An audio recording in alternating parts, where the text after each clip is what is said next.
Magandang araw. Welcome to Integral Calculus, and our lesson for today is the integration techniques, integration of rational functions by partial fractions.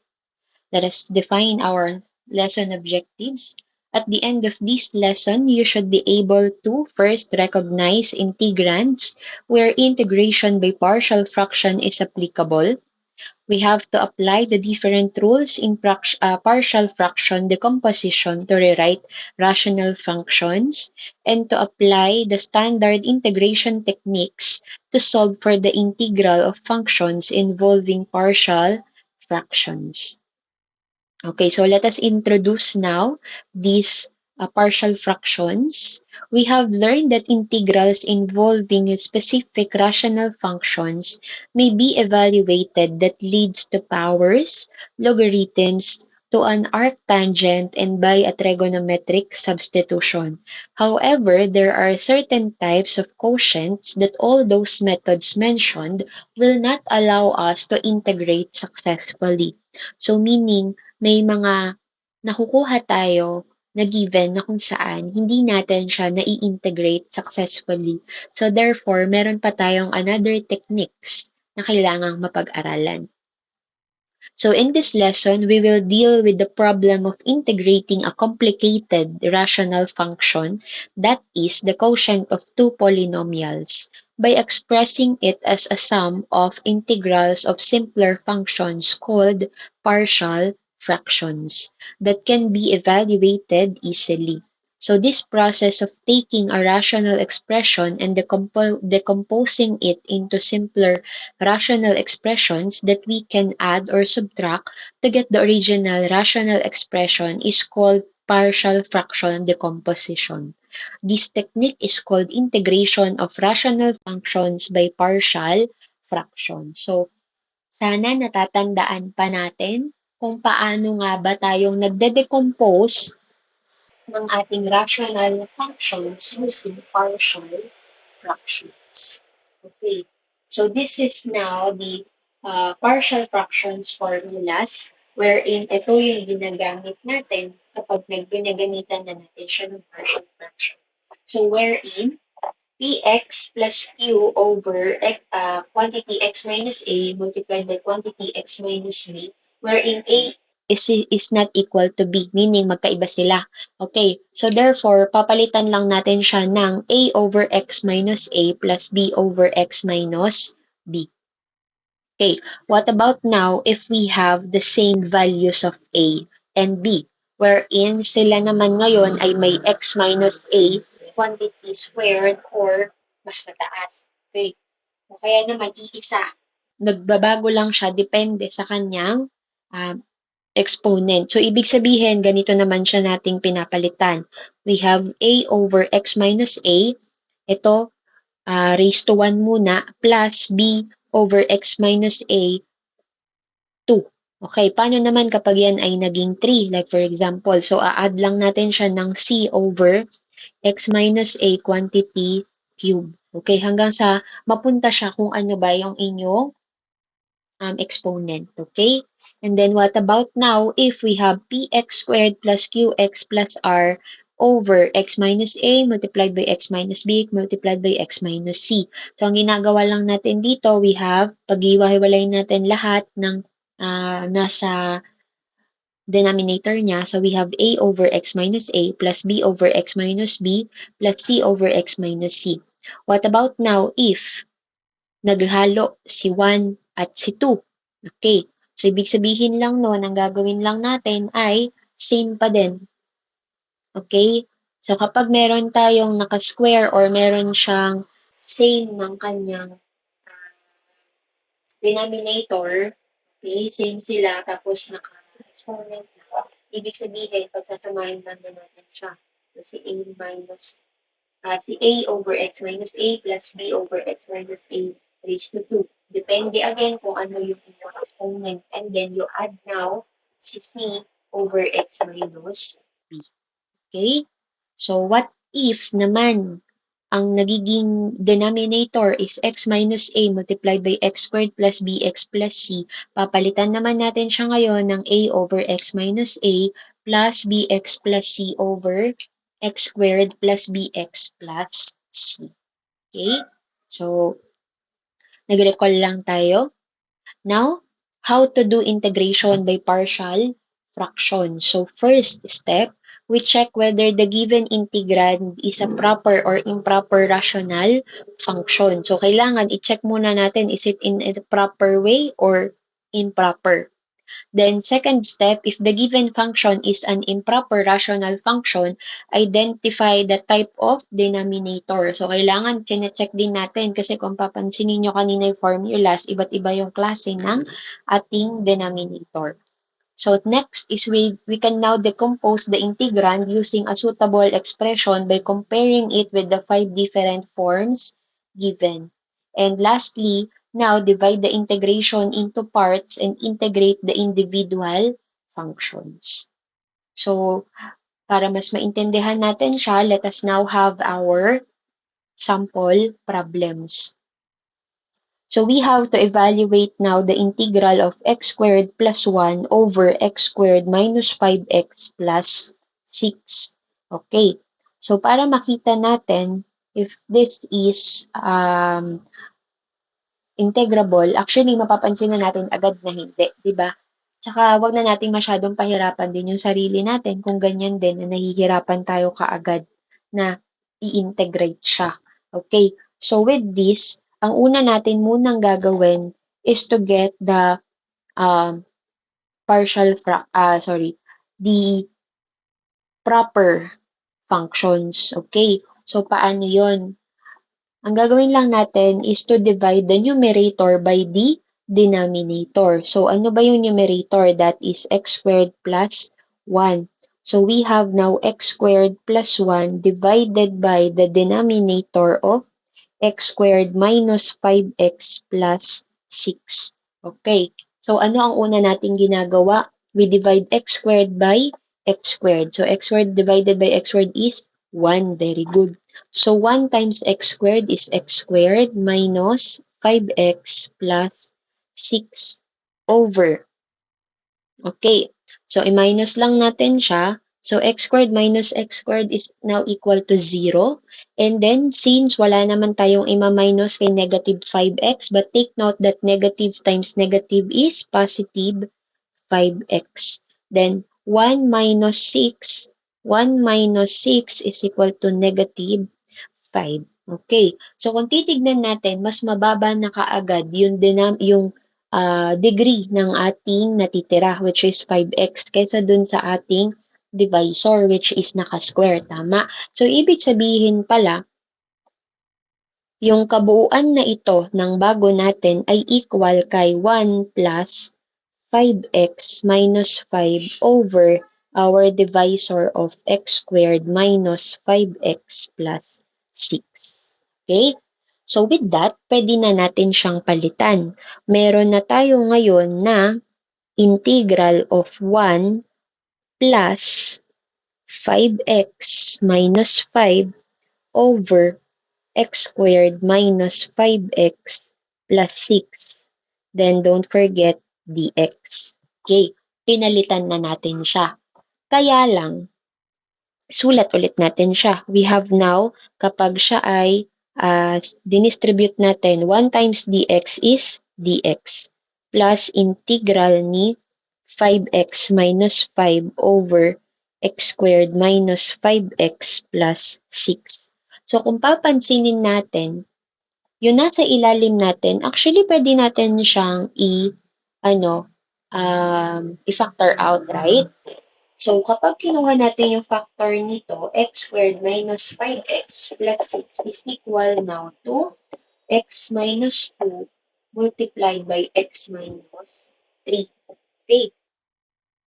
So, kapag kinuha nyo yan, makukuha nyo din yung sagot na ito na x squared minus 5x plus 6.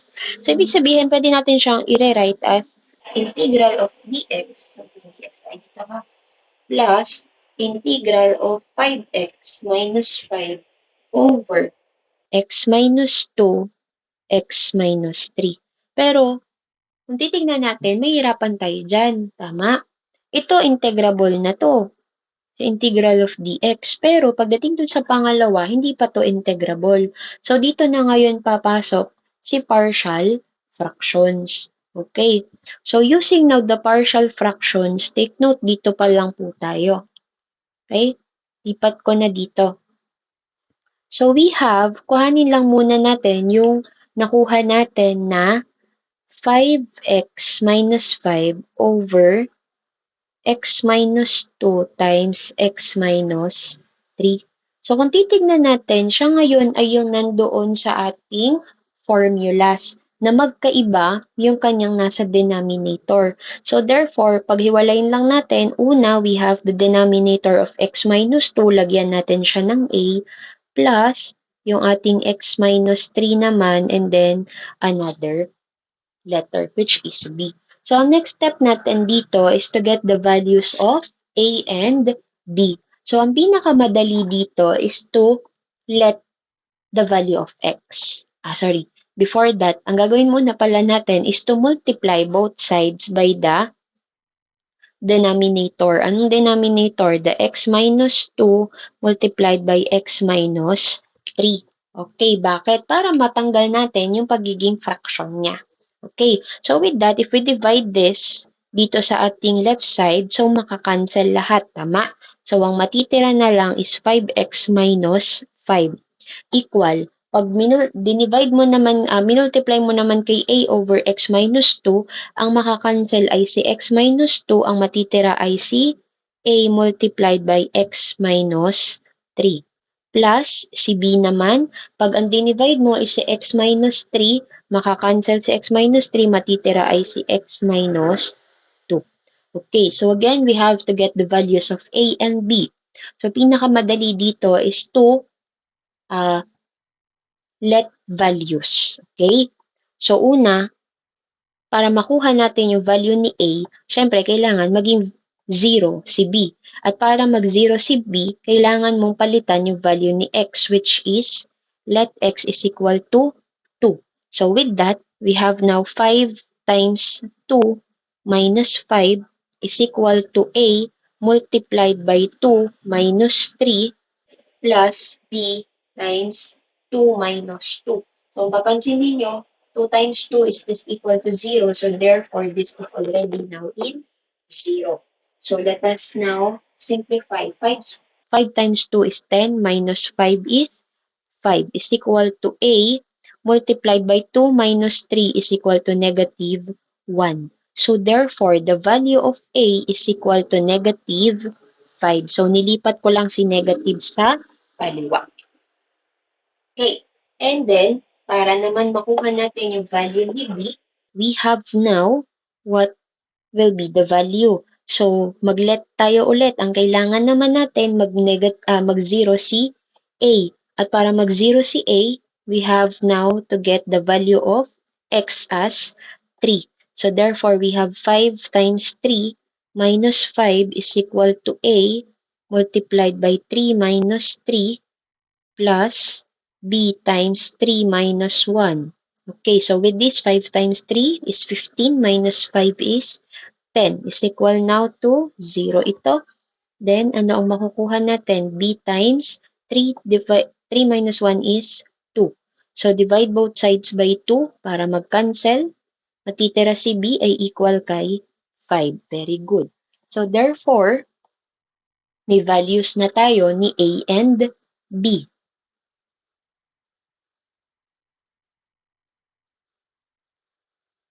Okay, sorry, this is 3 minus 2. So, therefore, no need to divide.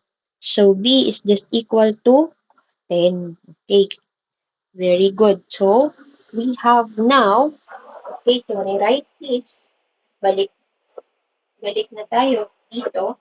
Okay, magkakaroon na daw tayo ng, okay, sige, dito na.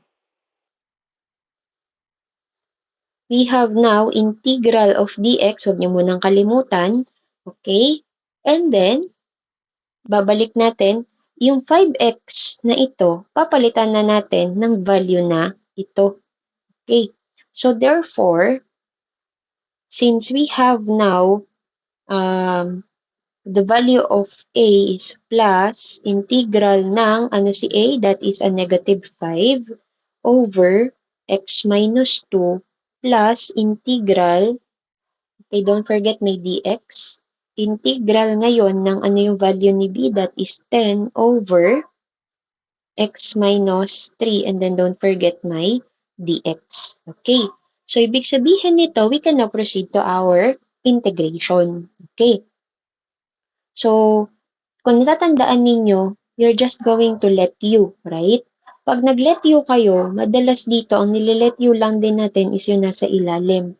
Para makuha lang din natin is du over u. Eh ano ba si du over u? Ano ang integral nito? That is just equal to ln of u. So, ibig sabihin, pwede na natin idiretso. Okay. So, ano ang integral ni dx? That is x minus, bakit minus? Dahil ito, minus 5 nilabas natin. And sabi nga natin, magiging du over u lang yan. Diba? Ang u mo is yung inyong nasa denominator. So, therefore, that will be ln of x minus 2 plus 10, nakalabas. Then, ln of, ano yung ating denominator? That is x minus 3 plus c. So, therefore, this is now your final answer. Let us now proceed to our example number 2. We have now integral of x over x minus 1 multiplied by x minus 2 multiplied by x minus 3. Okay. So, kung titingnan natin, wala tayong i-divide kasi nakaayos na siya. Tama? So, kailangan na lang natin ngayong i-equate doon sa ating partial fraction. So, we have x minus 1, x minus 2, and x minus 3. So, since walang nagkakamukha-mukha sa kanilang denominator, then ibig sabihin, paghihiwa-hiwalayin lang natin. We have a over x minus 1 plus b over x minus 2 plus c over x minus 3. Okay. So with that, we just multiply it by the original denominator. So kapag minultiply mo yan sa original denominator, so magkakaroon ka ng x minus 1, x minus 2, and then x minus 3. So makakancel lahat ng nasa left side. So matitira is x. And then dito naman, pagdating naman sa ating a, ang technique na lang dito is tanggalin mo lang kung ano yung denominator niya. At ang denominator niya is x minus 1. So, ang matitira na kasama ni a ay si x minus 2 multiplied by x minus 3. Then, ganun din kay b. So, since x minus 2 yung kanyang denominator, yun lang tatanggalin mo, ang matitira is si x minus 1 multiplied by x minus 3. And lastly, kay C naman, okay, so since ang matatanggal ay si x minus 3, matitira si x minus 1, x minus 2. Okay. So again, kailangan nating makuha lahat ng values nila. Okay. So with that, kuhanin muna natin yung value ni A. Okay. So we let the value of x as ano ba yung common na factor ni B at ni C? That is x minus 1, tama? So, ibig sabihin, let's use the value of 1 para mag-0 na. So, kapag nag-0 si B at C, ang matitira na lang is we have x, 1 is equal to A multiplied by 1 minus 2 multiplied by 1 minus 3. So, hindi ko na isusulat si B at C kasi mag-0 lang din naman sila. So, therefore, we have now A, 1 minus 2 is negative 1, 1 minus 3 is negative 2. Tama ba? So, ibig sabihin, our value of A will be equal to negative times negative is positive. So, positive 2. So, i-divide both sides by 2. Magkakaroon tayo ng A is equal to 1 half. Okay. Sabi-sabihin, meron na tayong value ni A. What about now, para makuha yung value ni X? Okay, ni B. Sorry.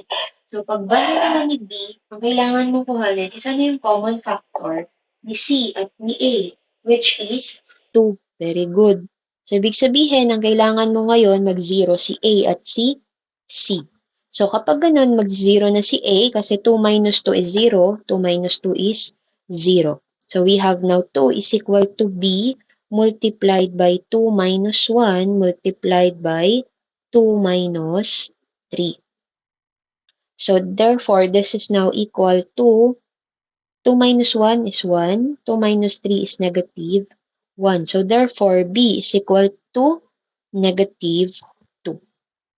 And lastly, kay C naman, ano na may ilalet natin? Ano yung common factor ni A at ni B? That is x minus 3. So therefore, let x be equal to 3. So 3 is equal now to C multiplied by 3 minus 1 multiplied by 3 minus 2. So equal ngayon kay C, 3 minus 1 is 2. 3 minus 2 is 1. So we have now the value of 3 is equal to 3 halves. Okay, so with that, we already know our values. Okay, so palitan na natin siya. Is equal ngayon na, gamit na yung ating partial fractions, meaning integral of ano value ni A, that is 1/2 over x minus 1, then dx, plus integral of ano value ni B na nakuha natin, that is negative 2 over x minus 2 dx, plus ano naman yung value ni C? Value ni C is 3 halves over x minus 3 dx. So again, ang ginagawa natin dito, we let u be the denominator. So with that, ang mangyayari lang din is the integral of du over u is just equal to ln of u. So therefore, yun lang din yung gagawin natin. But don't forget that the constant will be put outside. Okay? So with this, magkakaroon na tayo ng value na 1/2 ln of x minus 1. So since positive times negative, that is a negative, negative 2 ln of x minus 2, and then plus 3 halves ln of x minus 3 plus c. Okay? So with that, this is now our final answer. Okay, let us now proceed to our last example, example number 3. We have now to evaluate the square root of 5x squared minus 2x minus 19 over x plus 3 multiplied by x minus 1 squared. Okay, so kung papansinin natin dito, pumupunta na tayo kanina doon sa case 3 natin. Okay, na kung saan ay magkasama na sila.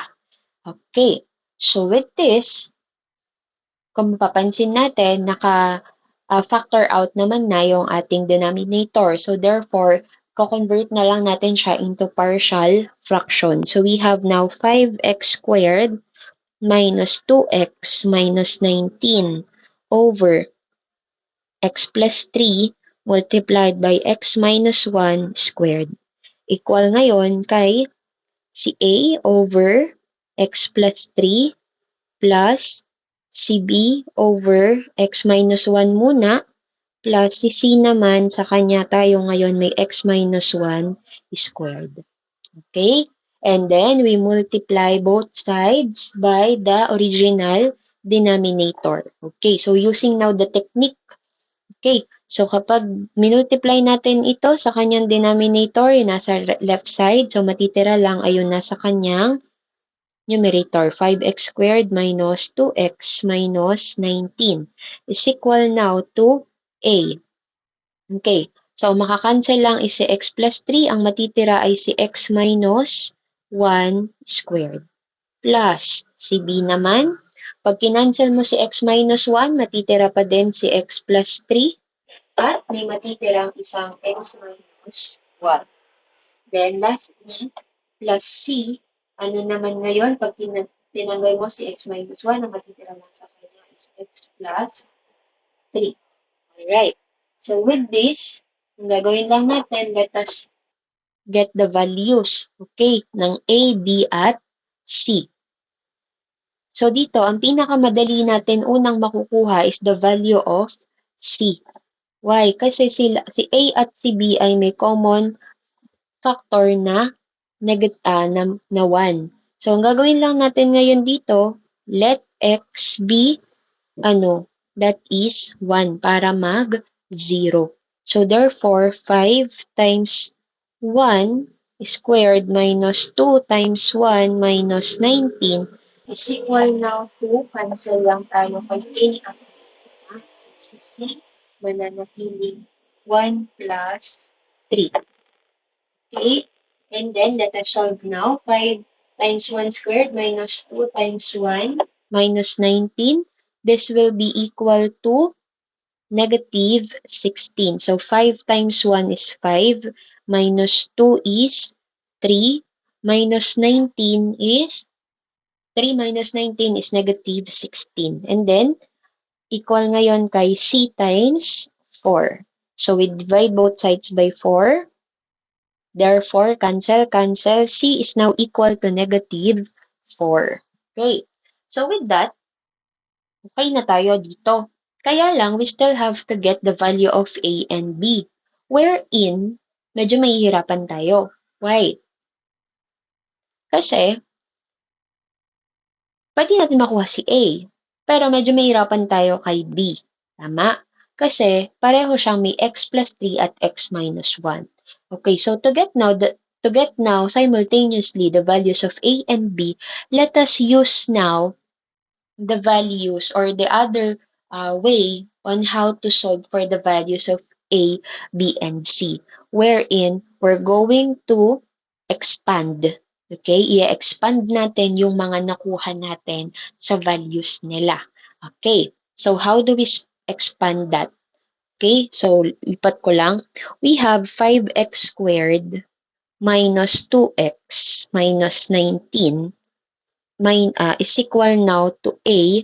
Okay, di ba sabi natin A is equal to x minus, sige, sulat ko na lang, x minus 1 squared plus B is multiplied by x minus 3 multiplied by x minus 1 plus C is equal multiplied by x minus 3.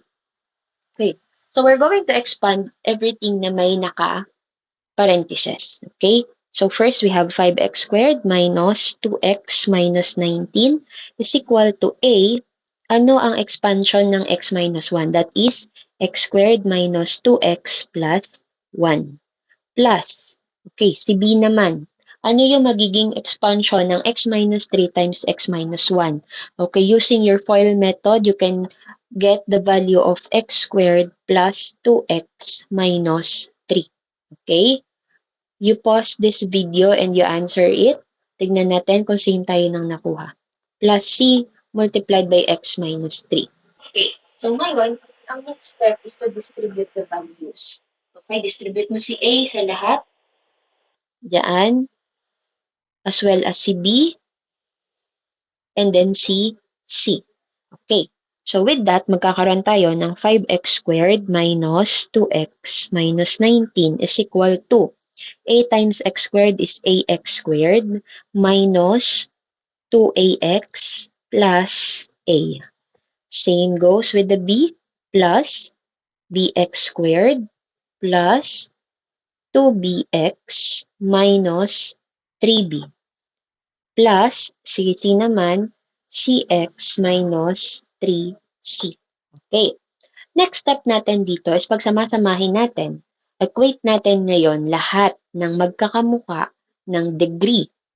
Okay, ang first degree natin is x squared, right? So, ibig sabihin, we equate 5x squared sa lahat ng may x squared. So, we have ax squared at si bx squared, tama? So, we have ax squared plus bx squared. So, ngayon, ang next natin dyan is tanggalin natin ngayon yung kanilang variable. So, ibig sabihin, kuhanin lang natin coefficient and that is 5 is equal to A plus B. Okay? So, with this, ang gawin natin ay gawan lang natin ng equation. Let's say, A is equal now to 5 minus B. So, paano nangyari? Si B, nilipat lang natin sa kaliwa. Okay? So, let's say this is now our equation 1. Next natin, we can use either kay 2x or kay 19. Pero siguro dun na lang tayo sa ating 19. Okay? So, we have now negative 19 is equal to, ano ba yung mga meron tayong constant? That is we have negative 3b and we have negative 3c, right? Is this negative? I think this is plus. Okay, plus. Okay, so therefore, we have now a minus 3b plus 3c. Tama ba? Okay, but we already know that c is negative 4, right? So, ibig sabihin, pwede pala natin siyang kuhanan. Okay? Palitan na natin siya. So, magkakaroon tayo ngayon ng 19 is equal to a minus 3b plus 3 times, ano si c? Negative 4. Okay. So, with this, 3 times negative 4 is, sorry, this is negative. Okay? Negative 19. 3 times negative 4 is negative 12. So, pag nilagay natin yan sa kaliwa, sama natin dito, magkakaroon na tayo ngayon ng ano. So, negative 19. So, from negative 12 magiging positive 12 is equal to a minus 3b, right? And then negative 19 plus 12 is negative 7 is equal to a minus 3b. Tama? Okay. Eh, di ba nakuha natin that the value of a is equal to 5b, right? So, therefore, we can now say that negative 7 is equal to, palitan natin yung value ni a na 5 minus b minus 3b. We can now solve for b. Okay? So, sulat ko lang dito. So, we have now, magkakaroon na tayo ng negative 7. So, si 5, lipat lang natin sa kaliwa. From positive 5 magiging negative 5 is equal to negative b minus 3b. Okay. So, we have negative 7 minus 5 is negative 12 is equal to negative b minus 3b is negative 4b. So, divide both sides by negative 4. Cancel, cancel. The value of b now is negative 12 divided by negative 4 is positive 3. Very good. So with that, we can now have that the value of a is equal to 5 minus 3. A is equal now to 2, right? And then, sulat lang natin, b is equal to 3 and c is equal to negative 4, right? So therefore, sulat lang natin, magkakaroon na tayo ngayon ng integral of, katumbas na raw niya, na 2 over x plus 3 dx plus integral ni 3 over x minus 1 dx plus integral ni negative 4 over x minus 1 squared dx. But take note, hindi na ito yung basta lang natin ginawa na du over u. Applicable si du over u dito. So, we have du over u here and then as well as dito sa pangalawa. Pero pagdating doon sa pang ilalim natin, we have to let u be equal to x minus 1. Then don't forget, the du still dx naman, wala tayong problema. Kaya lang, pag inayos kasi natin yaan, ito magiging integral ni 2 du over u plus, hindi ko pa nilalabas yung ating coefficient ha, integral ni 3 du over u. Pero pagdating sa pangatlo natin, meron tayong integral ni negative 4 du over u squared. Okay. So, di ba kapag ganyan, anong ginagawa natin? Inililipat natin sa itaas. Okay.